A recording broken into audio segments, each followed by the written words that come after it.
What is up, guys? What is happening? Oh, let me fix that. There. I am not feeling too well, guys. I think I caught a cold.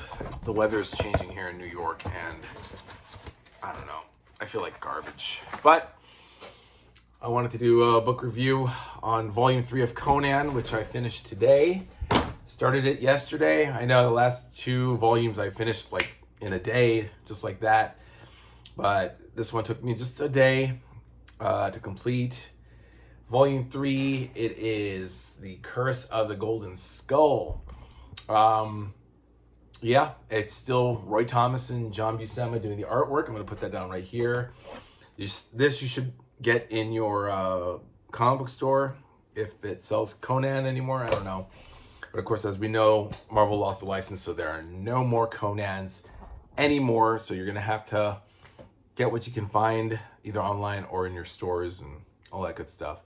All right, so yeah, I mean, we have Conan playing like Indiana Jones. I noticed a lot of scavenging, a lot of going into temples and taking, doing these death-defying doomsday kind of artifacts, jewels, people killing them. I mean, that's what it is basically.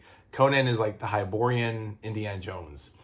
I noticed that a lot of it is very not cookie cutter, but it's very formulaic. A lot of the setup of how Conan gets into these situations. It's always him wandering a desert or something on horseback, or he's separated from, I don't even know why he's with the Turanian army, to be honest. Like, didn't they want to kill him for scarring up Prince Yezdigerd or Yezdigerd? I don't know, the Prince of Turan.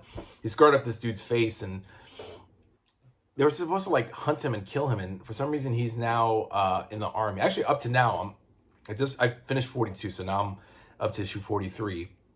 He's now abandoned the army. He's deserted the army, and now he's going like through Zamora, which is west.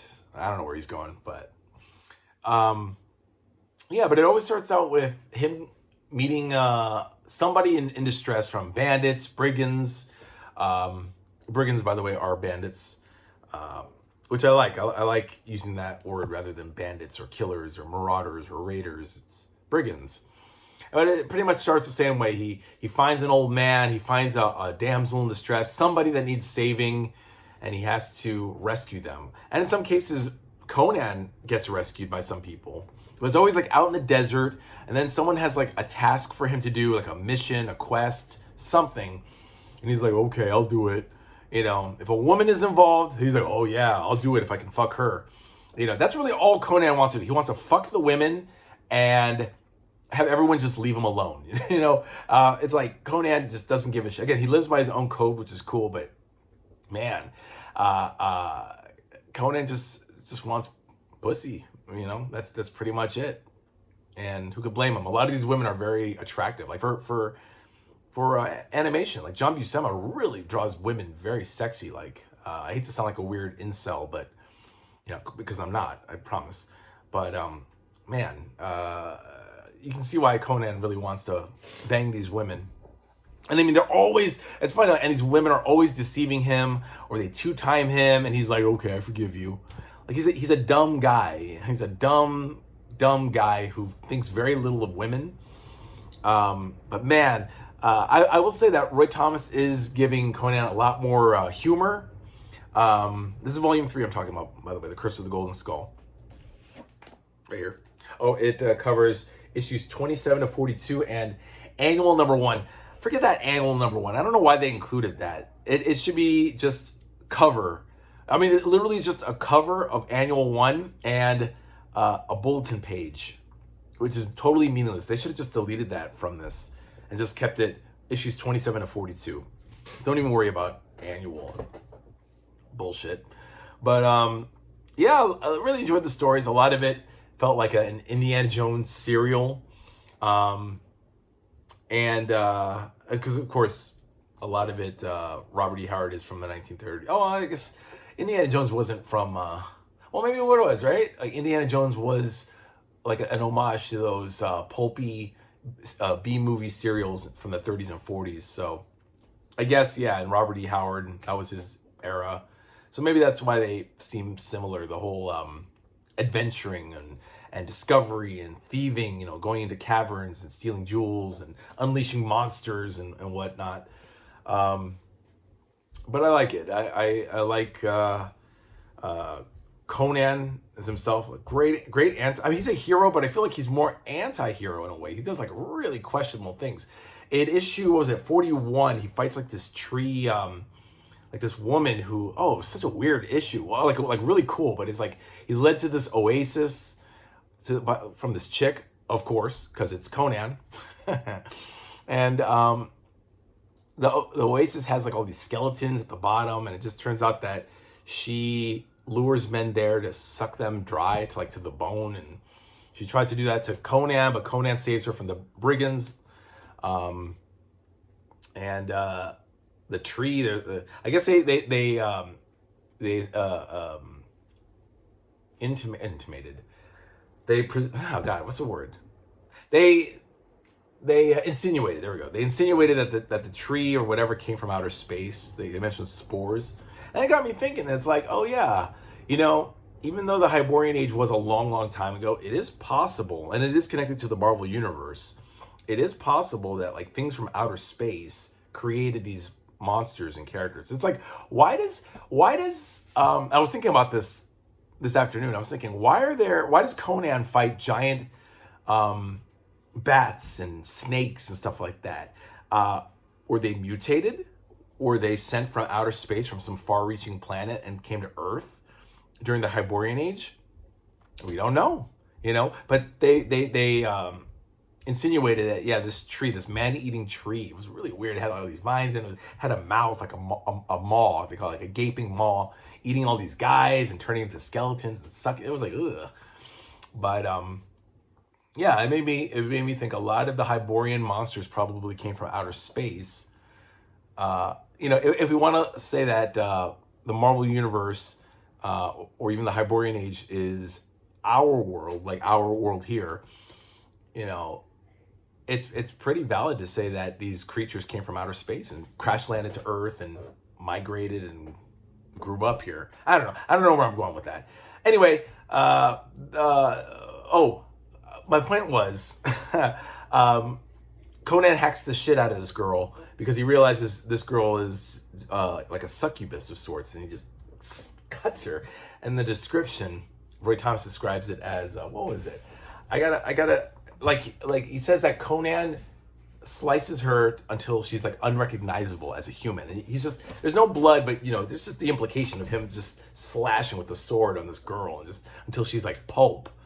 That's just one instance of something that I think the comics code would be like, they got away with a lot of stuff, a lot of sensuality and romance, a lot of the implied violence. And I mean, good for Marvel to be able to at least titillate us with these notions of romance and sex. I think at one point in the last issue, in issue 42, he helps another woman in issue 42. I mean, that's the theme of it. Conan, damsel helper, damsel in distress, savior.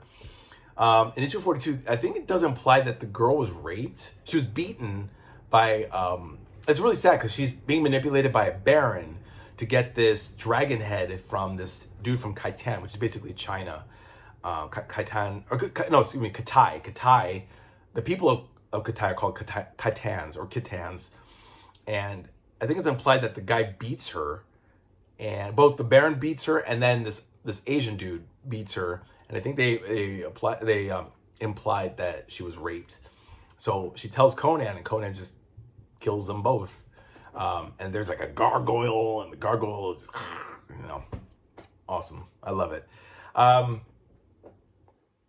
Then there was, of course, the Golden Skull story. They get like Conan and this black dude named Juma the Black. Juma the Black, that's his name. He's a Kushite warrior, and he was pretty cool. I gave him like an African accent, like Black Panther when I do Black Panther's voice. Oh, and I want to say, when I read Conan, guys, I do not do Arnold Schwarzenegger. I don't. Okay, I do like my Khazar voice. My Khazar. I am Conan of Samaria. I don't do, yes, this is fantastic, yeah, I'm Conan, ah, get to the chopper, get to the Hyborian chopper, ah, the Wiener Schnitzel, you know. No, I don't do that. I'm Conan. No. Conan, yeah, Conan, I imagine him like Khazar in a way, or Tarzan. Very big. I find, though, that Conan is a little too intelligent. You know, he should be more brooding, more quiet. I know back in the 70s and 60s, Stanley had a big boner about everybody talking. You're like, oh, okay, we're not going to go there. But, you know, Stanley, Roy Thomas, you know, oh my God, Roy Thomas just loves to talk. Like, but in this, in Conan, there's way too much narration boxes. Like, God, enough, Roy Thomas, enough. Just let the fucking artwork tell the story. Let John Buscema do his thing, and Barry Windsor Smith in the previous 2 volumes. Why do you gotta like ruin it with this expository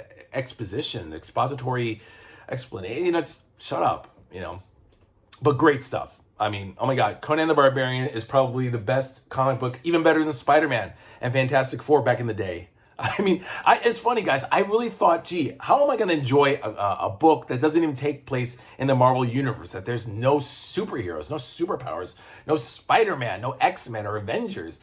I'm really enjoying this, guys. Like Captain America, I'm shocked at how much I'm enjoying Conan the Barbarian. I'm so excited. So I'm going to be right here. This is the next book, by the way. Queen of the Black Coast. This is volume 5. Let me pull that back there. And it covers 1974 to 1976. I know, wasn't I just saying something? But I think I trailed off, guys. Forgive me. I don't know. I'm having a blast, an absolute ball. I love just the sheer epic scope, the journey that Conan is going through. I'm going through it. I feel like with Killraven, and Black Panther, you know, and it's not even written by Don McGregor. It's by mouthy Roy Thomas. Oh, that's what I was saying. I mean, oh my God, like in the 60s and 70s, everybody has to talk. Everybody is just running their mouth. Conan, I feel, just should not be talking. He should be quiet and let others do the talking for him. But there's a good balance there. There's just an awesome epic balance between action, no superpowers, no superheroes. But man, Conan just goes right in there, and violent too. Like, just kills women, kills men. He makes these women like fuck him. You know, like he's like, I want you. He's a dog. Like Conan is a real dog, and I like him for it. I don't know. Anyway, but let me know what you guys think in the comments down below. What am I in for as far as the next volume? Volume 4, Queen of the Black Coast. That's going to cover 43 to 59 of Conan the Barbarian, and Savage Sword of Conan #1. Probably going to be another disaster like annual one. It's probably just going to be a cover page and nothing. You know, I don't know why they waste time with that crap. But yeah, guys, that's that. That was volume 3. Just 2 more to go. 2 more to go. And God, and I pray volume 6 ends with like at least a good, like, something that feels like a finality, and at least until we get the license back. Marvel gets the license. I feel very like I own Marvel. I'm really invested in this stuff, guys. I want to see where it goes. I want to see Conan become king. I mean, that's the whole thing. That's the driving force and point in all this, is that Conan is supposed to be king of some kingdom. Which kingdom? I don't know. We don't know. I'm sure you guys know. I don't know. I never read the original series. I don't know. If you guys want to tell me in the comments, I don't care. You can spoil it for me. Spit. Ugh. You can spoil it for me. I'm not going to care. I mean, whatever. I want to know. How and when and where and who and what does Conan become king? I just want to know. All right, guys. Enough rambling. I am so tired. I gotta take some medicine and go to sleep. I'll see you in a couple days, guys, and we'll talk about volume 4. Let you know what that is. Man, this girl's hair. She has way too much hair, by the way. Like a lot of weaves and extensions. Like you can tell, like, clip on. A lot of women like to do that. I hate that. Conan too. I think Conan's wearing a wig. Yeah. Don't tell him I said that. All right, guys. Have a good night. Be well, and I'll see you in a couple days. Bye.